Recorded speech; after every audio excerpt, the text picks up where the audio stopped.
Bueno, kaixo, egun on guztioi, oso askar, oso labur, zeia denbora junda, nekatuak egongo zarete, eta, ez dire, nahi dizuete txapa hundirik sartu, ez? Hemen dagoen ikusiko duzute diapositiba asko prestatuta, baina ez ditutana pasako, askar jungo naiz, geratuko naiz garrantzia handia daukaten diapositiba horietan, eta besteak daukazue nahi bali baduzue ikusi zer nola gauden, ez? Hasiera batetik nik esango nizuke, hitz honekin hasiko nitzake, el pasado es una lección, el presente un regalo y el futuro una promesa, ez? Azkenean, hemen esaten da bezala pasado, presente y futuro, lanbide heziketarekin lotuta, ez?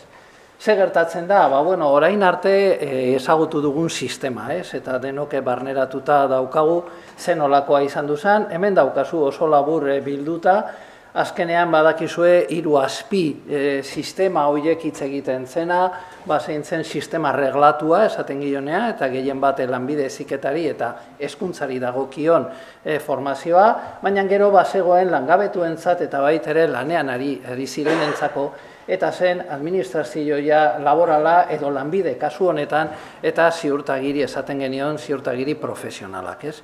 Horiek ziren 3 atal horiek, ez? Ze gertatzen da, hemen daukazue oso labur bilduta, azkenean sistema nola zegoen, nondi mugitzen zan pertsona, eta lanbide heziketan azkenean guk eskaintzen genituen tituluak, besterik ez, erdi mailakoak, goi mailakoak, eta teknikari basikoak baita ere, ez? Ze gertatzen da, orain aldaketa, eta aldaketa oso potentea, lehen komentatu dudan bezala, lanbide heziketako ikaslea naiz, 5 urteko nintzen, eta lanbide heziketan lanean 39 urte. Eta esango dizuet egia, momentu honetan bizitzen ari garen aldaketa izugarria izan du dela, eta lanbide heziketak bizi izan du ditu aldaketak, ez? Baina oraingoa potentea eta gaineaz, burua urze asko ematen gaitu, ez? Ze gertatzen da? Kasu honetan, ja sistema berria, gure sistema oinarrituta dago, ezagutzen duzue lanbide heziketako legea, izan duzan lehenengo legea lanbide heziketarena, nik uste Espainia osoan eta Europan ere eskatu ziguten bidaltzeko kopiaren basatik ez egoen erreferentzirik. Gero hemen dago sortu duena izugarrizko iraultza da 22ko legea lanbide heziketakoa, eta gero baita ere, errege dekretoa 659, eta badakizue iaz, azaldu zala 658 beste errege dekretoa zerbait aldatzen zuela honi, ez? Orduan, murgiltuta lekearen arabera. Eta gure kasuan, izango litzateke, gure lanbide heziketako plana, nun dagoen, momentu honetan ja betetzen ari gea, izango den plan berria, 20-30koa izendatuko duguna, orain arte 6. plana, eta orain 7. plana jarri berrian jarriko diogu plan basko 20-30, ez? Eta gero, egin behar dugun normatiba guztia. Hemen daukagu lana izugarria. Ze daukagun guztia aldatu behar da goitik bera. Eta hau da momentuz izango dugun sistema, ez? Badakizu zein modelo edo eredu kombinatu hori esaten dioguna, eta gehien geratuko nahi ze 3 lehen azpi sistema horiek komentatu ditugunak desagertzen dira nola nahi, eta saltzen da formazioa esaten dioguna akreditable eta ez akreditable. Nire ustez akreditable esaten zaion guzti hori hezkuntzan egon behar du, eta bestea da lanbidek edo eredu laboralak kudeatu behar duena, ez? Eta hau badirudi erresa, baina oso zaila gauzatzea izango da, ze aldatu behar da kultura asko hainbat pertsonetan, eta hori batzutan esaten da zailarena, pertsonaren kultura hori aldatzea. Beste guztia ezagutzen duzue, berrikuntza, ekintzailetasuna eta nazioartekotza. Ze gertatzen da, guretzako hau da momentuz geratuko den sistema. Azkenean, 5 gradotan osatuta dago, orain arte oso ezaguna da D gradoak, oinarrizko lanbide heziketa, erdi mailako zikloa, goi mailako zikloa.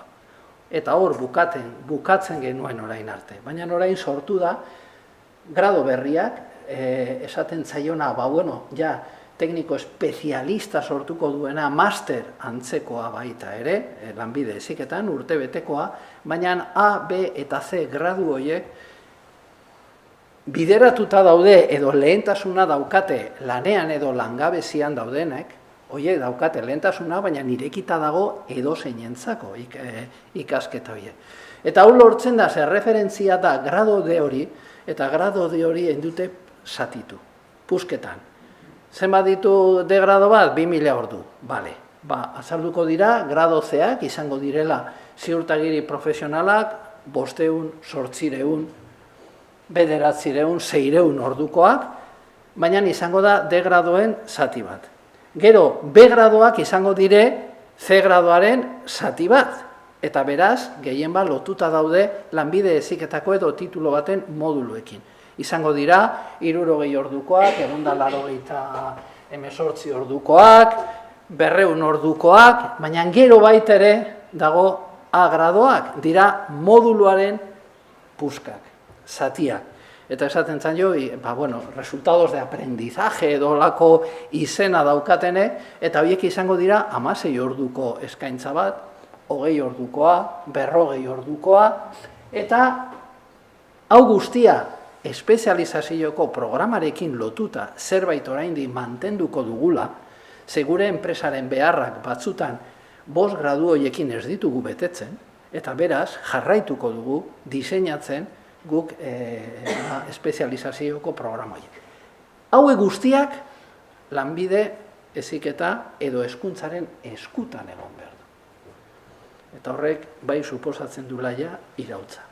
Lehen izaten zaiona certificados de profesionalidad, desagertzea ardoaz, eta hemengo baimenak, hemengo ereduak, hemengo kontrola guztia geratu behar du hezkuntza saila.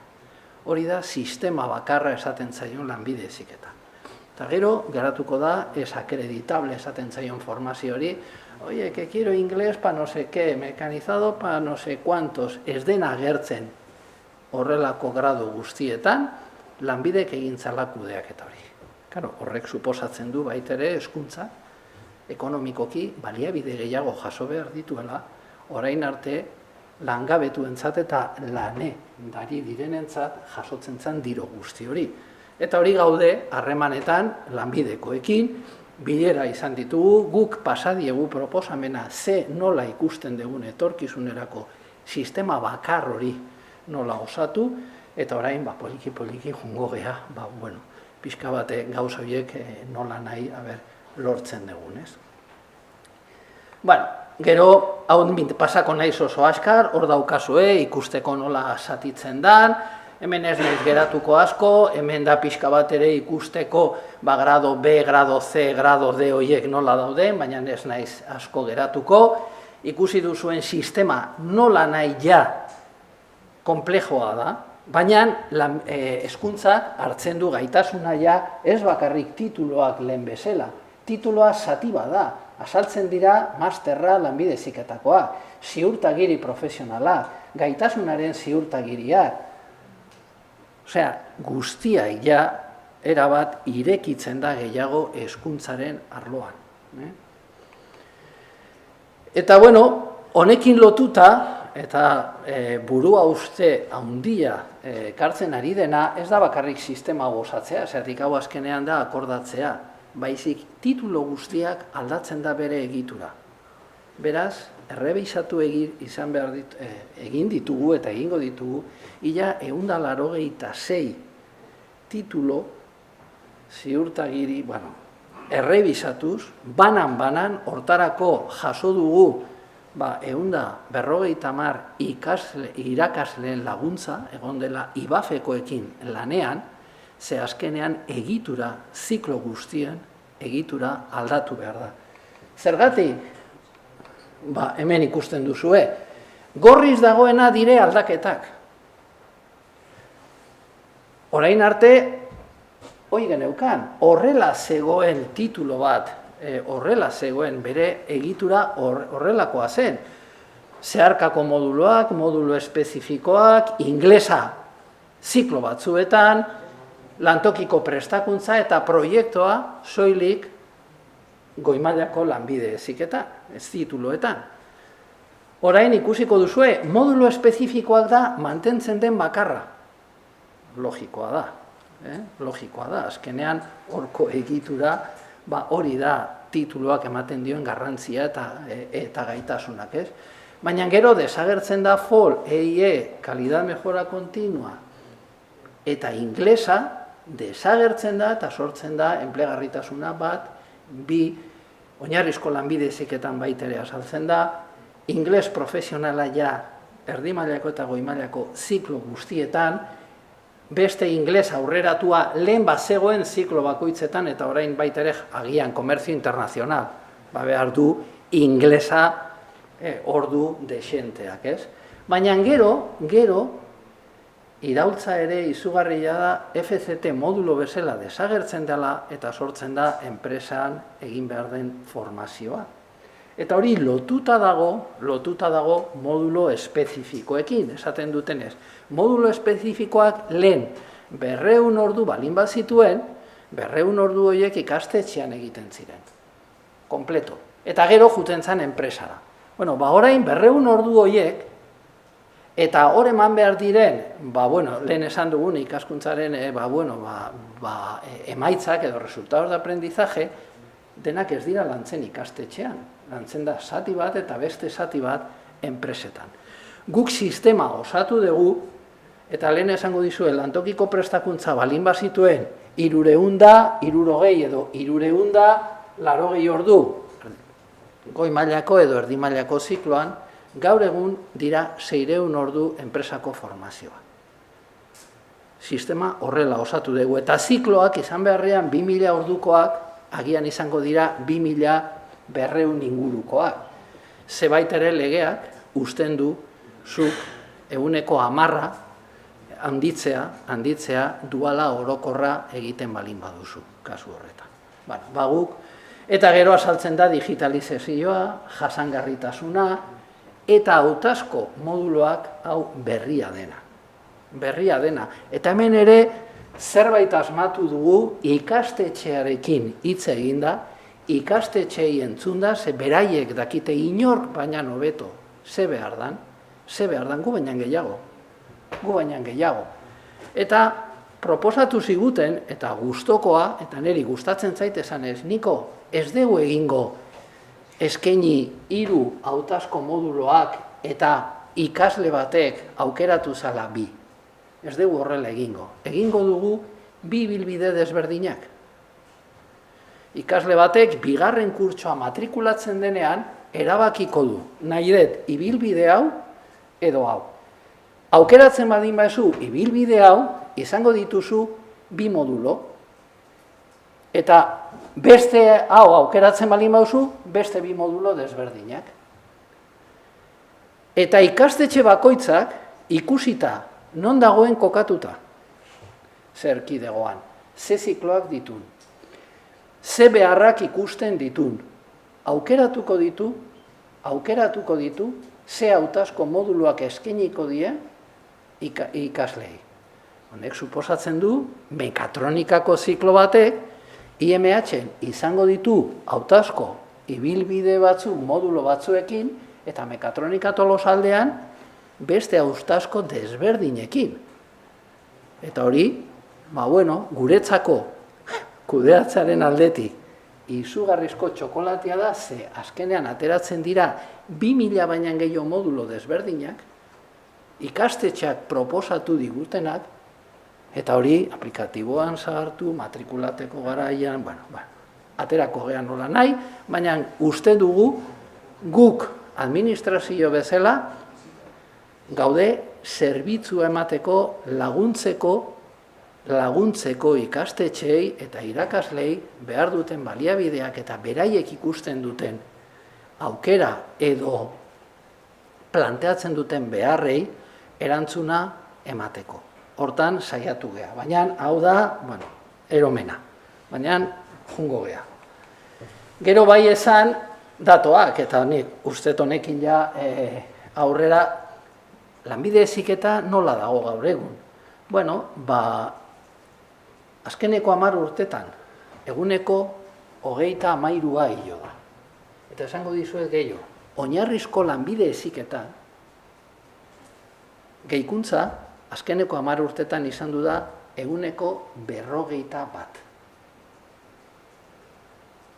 Geneuzkan 4.000 eta piko ikasle oinarrizko lanbide heziketan, aurtengo, 24-25 ikasturtean, 5.700 da piko. Osea, lanbide heziketa gora doa, ia zeatik aurtengo datoak oraindik matrikula ez da osatu, prozesuan hasiko gea, baina bai esango dizuet 25-26 eskaini dela 66.000 plaza. Nik uste hori, eta suposatzen du ia 3.000 plaza gehiago iazkoarekin konparatuz. Hau nola egiten dugu? Logikoki ikastetxeak egiten digute proposamena, guk aztertzen dugu bailara bakoitzean zer dagoen, zer eskaintzen den, zer eskaerak dauden, begiratzen dugu inserzio tasa familia horrena eta ziklo horrena, eta baita ere baloratzen dugu, eta ikastetxeak bidaltzen ditugu, gutxienez 10 enpresako konpromisoa esanez, bai, ikusten dugu beharra dela eskaintzen den ziklori eta gu prest gaude laguntzeko duala orokorrean eta baita ere albalin bada duala intensiboan. Eta bueno, horrekin, datu guzti horiekin egiten dugu gure planifikazioa. Bueno, emakumezkoari begira, hemen dato bat, bueno, aurtengo datoak ez dauzkagu, zatik 25-26 ez da matrikula osatu, ikusi 3 lerrotan edo 3 sektoreetan, azkenean bai nekazaritzan eta bai arrantzako, eta bueno, geneuzkan ia 14 eta ikasturtean 17%, emakumezkoa. Industria arloan, ia 12, orain pasadugu nekez, asko kostatzen nahi zaigu. Hemen daukagu erronka bat, zerbait bururatu zaigu datorren ikasturteko aurre matrikula garaia nola egin, azkenean erresteko emakumeen nahi hori gure ziklo industrialetan matrikulatzeko eta zerbitzuarena. Baina orokorrean gabiltza 25%, gutxi gora bera emakumezkoa lanbide heziketan. Baina hemen dauzkagu erronka potentea urte askotan hitz egin duguna, baina momentu batean lortzen dugu.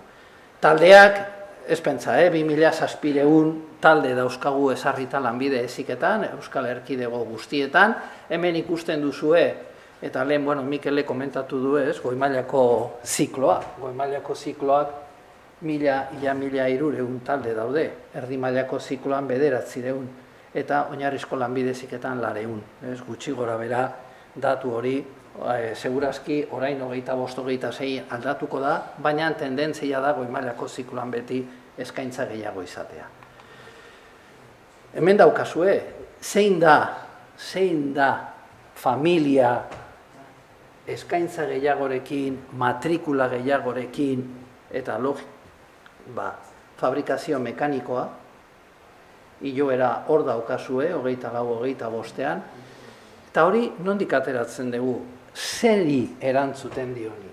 Guk aztertzen dugu baita ere, Confebasketik egiten dute analizi bat 2 urtetik 2 urtera, guk hor analizatzen dugu zein izango diren zikloak edo familiak izango dituztenak kontratazio gehiagora, eskaera gehiago dagoena, eta saiatzen gea nola nahi erantzun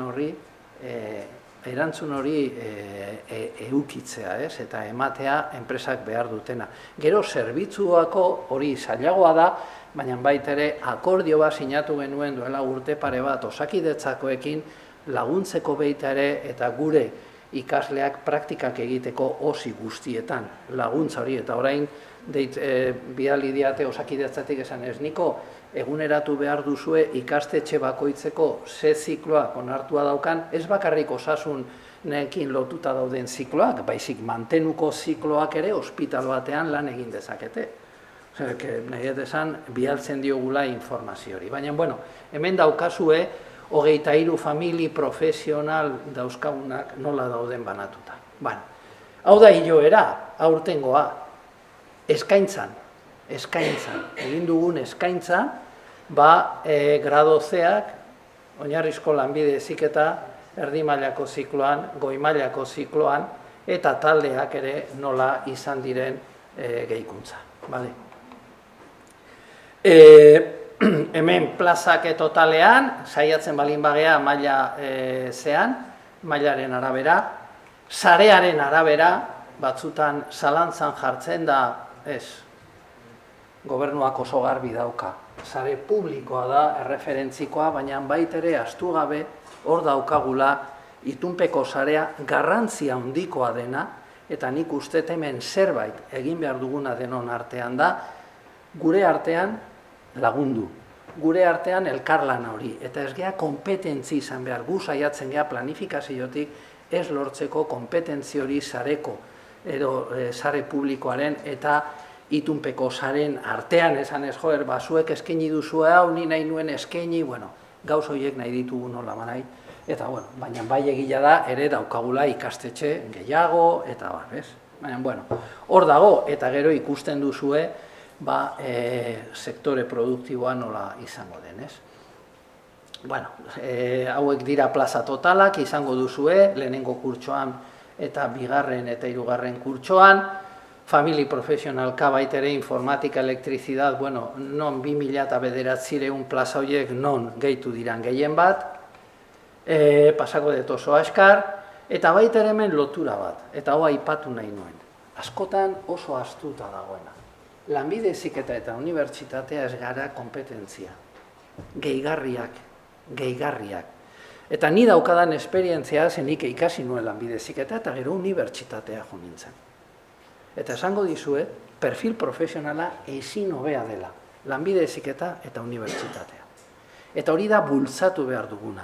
Guk urtero elkartzen gera, bueno, EHU, Deusto, Mondragon, aztertzeko zen olako konbalidazioak egingo ditugun lanbide heziketako tituloa dutenentzat. Eta orain egin behar dugu ikerketa alderantziz baitere. Unibertsitatetik lanbide heziketara etorri nahi dutenentzat. Eta hor ere kreditu batzuk konbalidatu behar ditugu. Dauzkagu pasarela guzti horiek. Eta esango dizuet, 75 goi-mailako zikloak eta 5 espezializazioko kurtsoak aukera ematen dute 59 gradu unibertsitateora. Juteako kredituaren konbalidapenarekin. Hemen daukazute adibide bat. Batek egiten balin badu tekniko superen automatizazion, juten balin bada unibertsitatea, hor daukazue. Unibertsitate bakoitzean zenbat kredito. Hau da kurtso bat. Hor daukazue. Eta hori garrantzia handikoa batzutan, jo, zer egingo du lanbide heziketa unibertsitatea, lasai. Eske, egokiena, segun ze kasutan, egin lanbide heziketa eta gero unibertsitatera jo. Hori da niretzako ibilbide egokiena eta unibertsitateekoekin lanean ari gera aspalditik hau bideratzeko. Duala, eta honekin nahi esan, hori da gaur egun daukagun aukera. Eta burruka handia dago. Burruka handia dago duala orokorrean, ze azkenean lehenengo eta bigarren kurtsoan egin behar dugu praktikak, ez? Baina hau da pixka bat ezaugarria, eta duala generala defendatu dugu eta defendatzen ari gea laneko sailburu ordetzarekin, gaudez baita ere laneko ikuskaritzarekin bilduta, osalaneko bilduta, informazioa guztia eta kultura hau pixka bat beraiei jakinarazten. Esan ez, nun gauden eta zertan gabiltza. Dual orokorrean, irakaslea jarraitzen du irakaslea izaten, prozeso guztia naiz eta enpresa batera jun. Naiz eta enpresa batera jun. Ez dauka inolako kontratorik, inolako loturarik enpresarekin, eta hori oso importantea da, eta hor jartzen dugu. Naturaleza de formación práctica tutorizada. Da, hezkuntzako irakasle bat.